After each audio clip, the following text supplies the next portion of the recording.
Assalamualaikum warahmatullahi wabarakatuh. Bertemu kembali dengan Bu Retno dalam pelajaran ekonomi materi inflasi.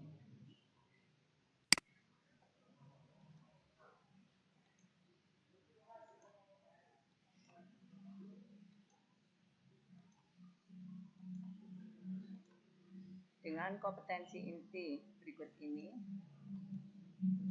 dan kompetensi dasar menganalisis inflasi. Adapun ruang lingkup materinya meliputi A. Pengertian inflasi, B. Penyebab terjadinya inflasi, C. Jenis-jenis inflasi, D. Menghitung inflasi, E. Teori inflasi, F. Dampak inflasi, G. Cara mengatasi inflasi.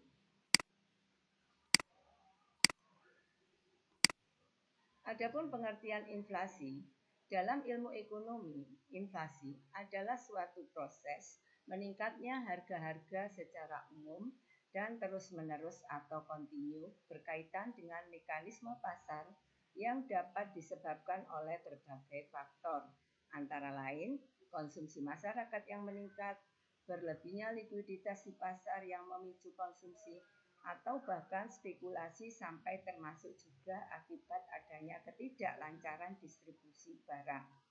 Dengan kata lain, inflasi juga merupakan proses menurunnya nilai mata uang secara kontinu. Inflasi adalah proses dari suatu peristiwa, bukan tinggi rendahnya tingkat harga. Artinya, tingkat harga yang dianggap tinggi belum tentu menunjukkan inflasi. Adapun penyebab terjadinya inflasi adalah 1. Inflasi karena permintaan atau yang dikenal dengan nama demand pull inflation. Seperti grafik yang ditunjukkan pada grafik berikut ini. Demand pull inflation karena permintaan disebabkan daya tarik masyarakat yang kuat terhadap suatu barang. Inflasi tarikan permintaan juga dikenal dengan nama Philip curve inflation. Secara umum, inflasi ini disebabkan karena penawaran dan permintaan terhadap jasa atau barang di dalam negeri untuk jangka panjang yang dibutuhkan masyarakat dengan jumlah besar. Di Indonesia, inflasi penarikan permintaan bisa terjadi karena permintaan terhadap barang atau jasa yang relatif tinggi dibanding ketersediaannya. Yang kedua, inflasi karena dorongan biaya produksi atau cost plus inflation. Berikut adalah gambar grafik berikut ini. Inflasi kenaikan biaya produksi atau cost plus inflation disebabkan karena adanya dorongan kenaikan biaya produksi dalam jangka waktu tertentu secara terus-menerus. Secara umum, inflasi kenaikan biaya produksi ini disebabkan karena desakan biaya faktor produksi yang terus naik. Kenaikan biaya faktor produksi biasanya disebabkan oleh beberapa hal. 1. Turunnya nilai tukar mata uang dalam negeri dengan mata uang asing atau yang lebih dikenal dengan nama depresiasi. Kenaikan nilai tukar mata uang juga menyebabkan bahan baku atau barang dari luar negeri menjadi semakin mahal. 2. Inflasi di luar negeri, khususnya negara partner dagang, menyebabkan barang dan produk dari luar negeri juga semakin mahal. 3. Ketidakseimbangan antara jumlah tenaga kerja dan permintaan barang produksi membuat pemerintah akan menaikkan harga produksi. Salah satu cara menaikkan harga produksi adalah dengan menaikkan upah atau gaji karyawan serta merekrut karyawan baru dengan tawaran gaji atau upah yang lebih tinggi. Kebijakan yang seperti ini menyebabkan biaya produksi meningkat, sehingga harga barang produksi juga menjadi naik. 3. Inflasi karena bertambahnya uang yang beredar. Teori inflasi disebabkan karena bertambahnya uang yang beredar dikemukakan oleh kaum klasik yang menyatakan bahwa ada keterkaitan antara jumlah uang yang beredar dengan harga-harga. Apabila jumlah barang tetap, namun jumlah uang yang beredar lebih besar 2 kali lipat, maka harga barang pun menjadi lebih mahal 2 kali lipat. Jumlah uang yang beredar di masyarakat bisa bertambah apabila suatu negara menggunakan sistem anggaran defisit. Sehingga untuk menutup kekurangan anggaran tersebut, negara mencetak uang baru yang menyebabkan harga naik. 4. Inflasi campuran adalah inflasi yang terjadi karena adanya kenaikan penawaran dan permintaan. Hal ini terjadi karena adanya ketidakseimbangan antara penawaran dan permintaan. Ketika permintaan terhadap suatu barang atau jasa bertambah, kemudian mengakibatkan penyediaan barang dan faktor produksi menjadi turun, sementara itu pengganti atau substitusi untuk barang dan jasa tersebut terbatas atau tidak ada. Keadaan yang tidak seimbang ini akan menyebabkan harga barang dan jasa menjadi naik. Inflasi jenis ini akan sulit diatasi atau dikendalikan ketika kenaikan supply akan suatu barang atau jasa lebih tinggi atau setidaknya setara dengan permintaan. 5. Inflasi ekspektasi terjadi sebagai akibat dari perilaku masyarakat yang berpendapat bahwa kondisi ekonomi di masa yang akan datang akan menjadi lebih baik lagi. Harapan masyarakat akan kondisi ekonomi di masa yang akan datang juga bisa menyebabkan terjadinya inflasi permintaan atau juga inflasi biaya produksi. Inflasi jenis ini tergolong sulit untuk dideteksi karena kejadiannya tidak terlalu signifikan. Yang keenam, kekacauan ekonomi dan politik.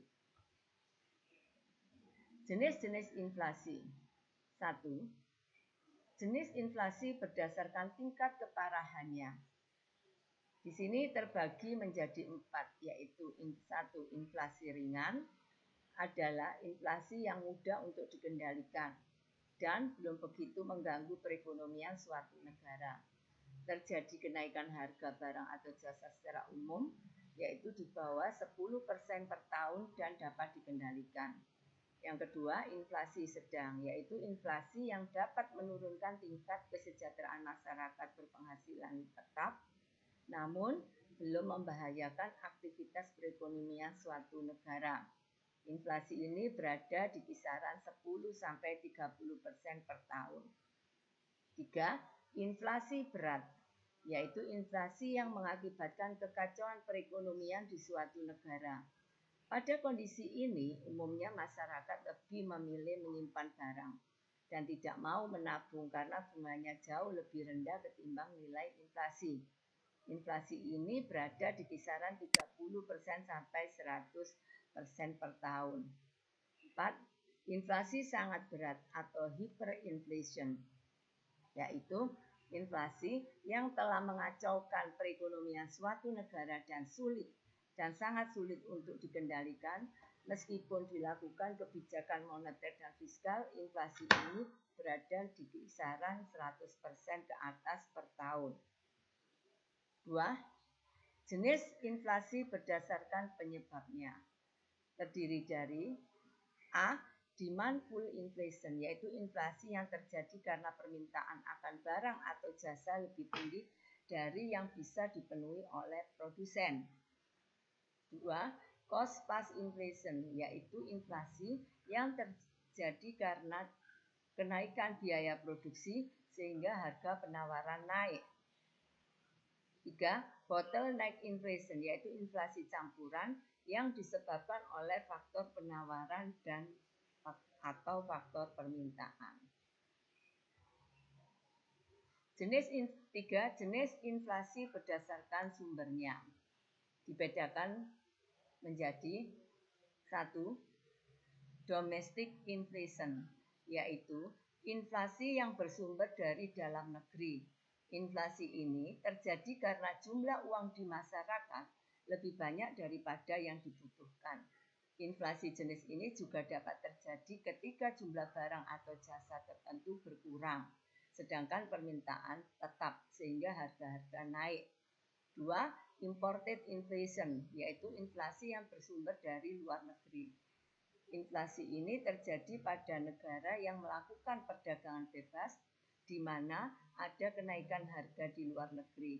Contohnya Indonesia melakukan impor barang modal dari negara lain, ternyata harga barang modal di negara tersebut naik, maka kenaikan tersebut akan berdampak bagi Indonesia sehingga mengakibatkan inflasi. D. Menghitung inflasi. Cara menghitung inflasi memiliki 3 metode. Yang pertama yaitu indeks harga konsumen atau IHK. Dengan rumus laju inflasinya sama dengan IHK periode ini dikurangi IHK periode sebelumnya dibagi IHK periode sebelumnya kali 100%. Yang kedua, metode produk domestik bruto atau PDB deflator, yaitu rasio antara PDB real dengan PDB nominal dikalikan 100. Deflator PDB menunjukkan besarnya perubahan harga dari semua barang baru, barang produksi lokal, barang jadi maupun jasa. PDB merupakan singkatan dari produk domestik bruto, yaitu jumlah produk berupa barang atau jasa yang dihasilkan oleh unit-unit produksi di dalam batas wilayah suatu negara domestik selama 1 tahun. Ini rumusnya GDP deflator sama dengan PDB nominal per PDB real kali 100%. Yang ketiga, indeks harga perdagangan besar, yaitu indeks yang menggambarkan pergerakan harga dari komoditi-komoditi yang diperdagangkan di suatu daerah. Dengan kata lain, IPHB adalah indeks harga yang mengukur perubahan harga yang terjadi pada bahan mentah dan barang jadi di pasar. IHK dihitung berdasarkan data harga konsumen. Harga konsumen adalah harga barang yang diperdagangkan dalam eceran untuk dikonsumsi sendiri dan bukan untuk dijual. Harga konsumen diperoleh dari data 4 kelompok, yaitu kelompok sandang, makan, perumahan, dan aneka barang dan jasa. IHK dapat dihitung dengan menggunakan formula indeks harga last buyers dan indeks harga PASE. Rumus IHPB dari bulan ke bulan itu dapat dihitung dengan rumus IN I dalam kurung N-1 min 1 kali 100, yaitu indeks harga periode bulan ke N dikurangi dengan bulan yang sebelumnya kali 100. Ya.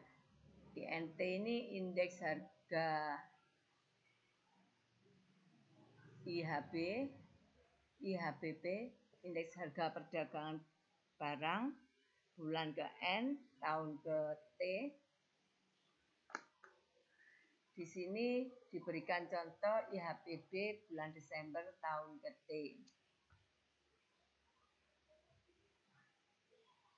Kemudian yang kelima, yang E, teori inflasi. Ada 3 teori inflasi yang digunakan untuk menjawab berbagai pertanyaan mengapa inflasi terjadi, yaitu 1. Teori kuantitas, seperti yang disebutkan pada pengertian inflasi di atas, semakin banyak uang yang beredar maka harga barang akan naik. Yang kedua, teori Keynes. Inflasi bisa terjadi ketika suatu golongan masyarakat ingin hidup melebihi batas kemampuan ekonominya dengan membeli barang dan jasa secara berlebihan. Sesuai hukum ekonomi, semakin banyak permintaan, sedangkan penawaran tetap, maka menyebabkan harga akan naik. Yang ketiga, teori struktural. yaitu inflasi juga dapat terjadi ketika produsen tidak bisa mengantisipasi dengan cepat terjadinya kenaikan permintaan akibat pertambahan penduduk. F. Dampak inflasi. 1. Dampak inflasi terhadap pendapatan. Di sini inflasi dapat memberikan dampak positif dan negatif terhadap pendapatan masyarakat. Pada kondisi tertentu, misalnya inflasi lunak justru akan mendorong para pengusaha untuk memperluas produksi sehingga meningkatkan perekonomian. Namun, inflasi akan berdampak buruk bagi mereka yang berpenghasilan tetap karena nilai uangnya tetap sedangkan harga barangnya naik. Yang kedua, dampak inflasi terhadap ekspor. Kemampuan ekspor suatu negara akan berkurang ketika mengalami inflasi karena biaya ekspornya akan lebih mahal. Selain itu, daya saing barang ekspor juga mengalami penurunan yang pada akhirnya pendapatan dari devisa pun berkurang. 3. Dampak inflasi terhadap minat menabung. Seperti yang telah disebutkan pada pengertian inflasi di atas, pada kondisi inflasi minat menabung sebagian besar orang akan berkurang. Alasannya, karena pendapatan dari bunga tabungan jauh lebih kecil, sedangkan penabung harus membayar biaya administrasi tabungannya. 4. Dampak inflasi terhadap kalkulasi harga pokok. Kondisi inflasi akan mengakibatkan perhitungan penetapan harga pokok menjadi sulit karena bisa menjadi terlalu kecil atau terlalu besar. Presentasi inflasi yang terjadi di masa depan sering kali tidak dapat diprediksi dengan akurat. Hal ini kemudian akan membuat proses penetapan harga pokok dan harga jual menjadi tidak akurat. Pada kondisi tertentu, inflasi akan membuat para produsen kesulitan dan mengakibatkan kekacauan perekonomian. Teori inflasi. Ada 3 teori inflasi yang digunakan untuk menjawab berbagai pertanyaan mengapa inflasi terjadi. 1. Teori kuantitas. 2. Teori Keynes. 3. Teori struktural.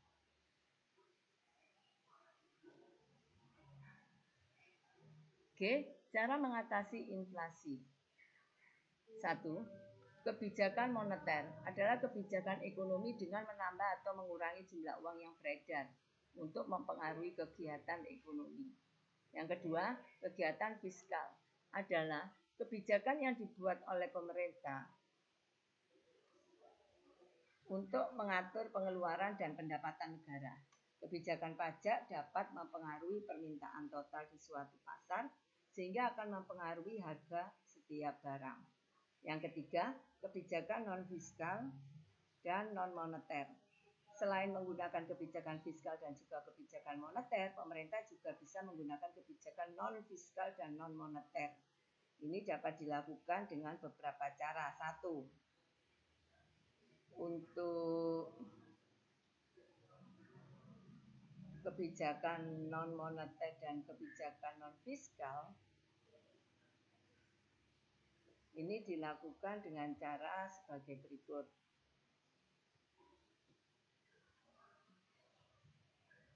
Yaitu pemerintah menjalankan kebijakan yang berkaitan dengan output jumlah barang dan jasa yang diproduksi. Kebijakan tersebut antara lain A. Menambah hasil produksi. Di sini untuk menambah hasil produksi, pemerintah dapat memberikan subsidi dan premi atau membuat peraturan yang mendorong pengusaha-pengusaha menjadi lebih produktif sehingga mampu menambah hasil produksi. Dengan bertambahnya hasil produksi berupa barang dan jasa diharapkan mampu mengimbangi jumlah uang yang beredar. B. Mempermudah masuknya barang impor. Dengan masuknya barang impor, jumlah barang yang masuk ke dalam negeri menjadi lebih banyak dan diharapkan mampu mengimbangi jumlah uang yang beredar. Untuk mempermudah masuknya barang impor dapat melalui penurunan biaya impor dan mempermudah aturan impor. C. Tidak mengimpor barang-barang dari negara yang sedang mengalami inflasi. Untuk mencegah menularnya imported inflation atau inflasi dari luar negeri, Sebaiknya pemerintah tidak mengimpor barang-barang dari negara yang sedang mengalami inflasi, yang umumnya menjual barang dengan harga lebih mahal. D. Dengan menetapkan harga maksimum. Agar harga tidak terus-menerus naik, pemerintah dapat menerapkan harga maksimum, sehingga produsen atau penjual tidak bisa menjual melebihi harga maksimum. E. Dengan menetapkan harga maksimum. Agar harga tidak terus-menerus naik, pemerintah dapat menerapkan harga maksimum sehingga produsen atau penjual tidak bisa menjual melebihi harga maksimum. F. Melarang penimbunan barang yang biasa dilakukan pedagang. Penimbunan barang dapat menyebabkan langkanya barang di pasaran sehingga memicu kenaikan harga. Dengan melarang penimbunan berarti mencegah kenaikan harga. G. Dengan menjaga kestabilan tingkat upah atau tidak membiarkan upah naik terus-menerus, maka kenaikan biaya produksi dapat ditekan. Kebijakan sektorial dapat dilakukan melalui instrumen berikut. Yang pertama, pemerintah menstimulus bank untuk memberikan kredit lebih spesifik pada UMKM, yaitu usaha mikro kecil menengah. Contohnya, BRI mencanangkan tahun ini sebagai mikro year. Yang kedua, menekan arus barang impor dengan cara menaikkan pajak. Yang ketiga, menstimulus masyarakat untuk menggunakan produk dalam negeri. Untuk kebijakan moneter, instrumen yang dilakukan dalam kebijakan moneter antara lain: 1. Kebijakan pasar terbuka, yaitu kebijakan bank sentral untuk mengurangi jumlah uang beredar dengan cara menjual SBI atau surat Bank Indonesia, sehingga di sini dapat mengurangi jumlah uang yang beredar. Yang kedua, kebijakan diskonto, yaitu dengan cara menaikkan suku bunga bank. Dengan menaikkan suku bunga bank, diharapkan masyarakat akan menabung di bank lebih banyak. Dan hal ini akan mengurangi jumlah peredaran uang yang ada di masyarakat. C. Kebijakan cadangan kas, yaitu kebijakan bank sentral untuk mengurangi jumlah uang beredar dengan cara menaikkan cadangan kas minimum, sehingga bank umum harus menahan uang lebih banyak di bank sebagai cadangan. Dengan demikian jumlah uang yang beredar dapat dikurangi. D. Kebijakan kredit selektif adalah dengan cara memperketat syarat-syarat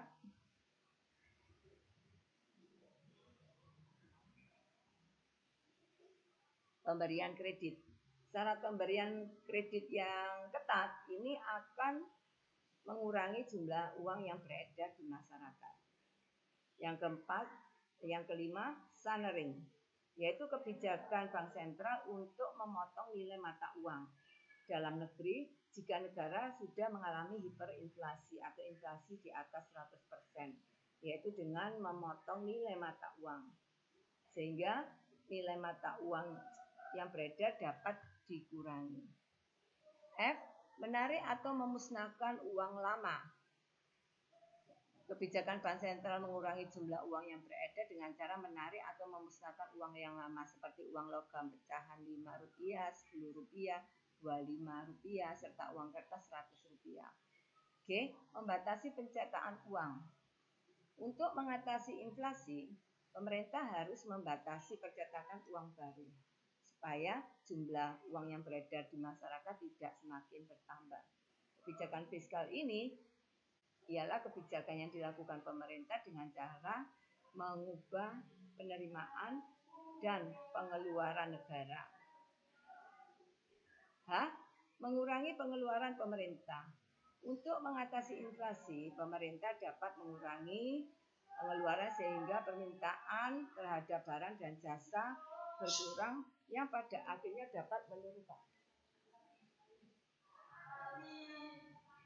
harga-harga. I. Menaikkan taraf pajak. Untuk mengatasi inflasi, pemerintah dapat menaikkan tarif pajak. Kenaikan tarif pajak akan mengurangi tingkat konsumsi masyarakat.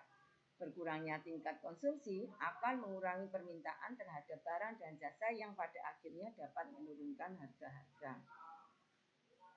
Yang kedua, instrumen kebijakan fiskal, yaitu dengan cara kebijakan anggaran surplus, kebijakan anggaran defisit, dan kebijakan anggaran berimbang. Kebijakan anggaran surplus ini diberlakukan untuk menekan inflasi dengan cara mengurangi pengeluaran. Hasilnya, pendapatan negara akan menjadi lebih besar daripada pengeluarannya. Yang kedua, kebijakan dari anggaran defisit ini kebalikan dari anggaran surplus.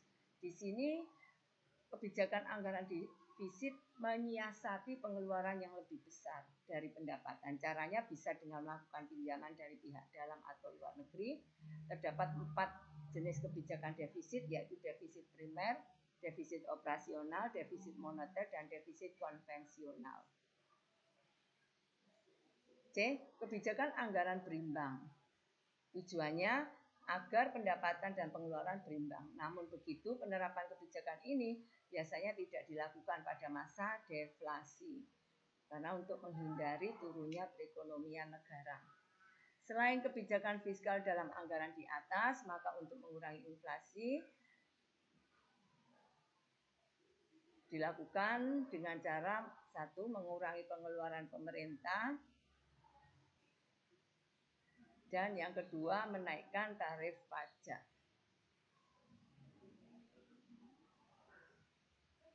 Demikianlah penjelasan dari saya untuk memperjelas dan dalam pemahaman materi inflasi. Silakan kalian coba untuk mengerjakan soal latihan berikut ini. Terima kasih atas perhatiannya. Wassalamualaikum warahmatullahi wabarakatuh.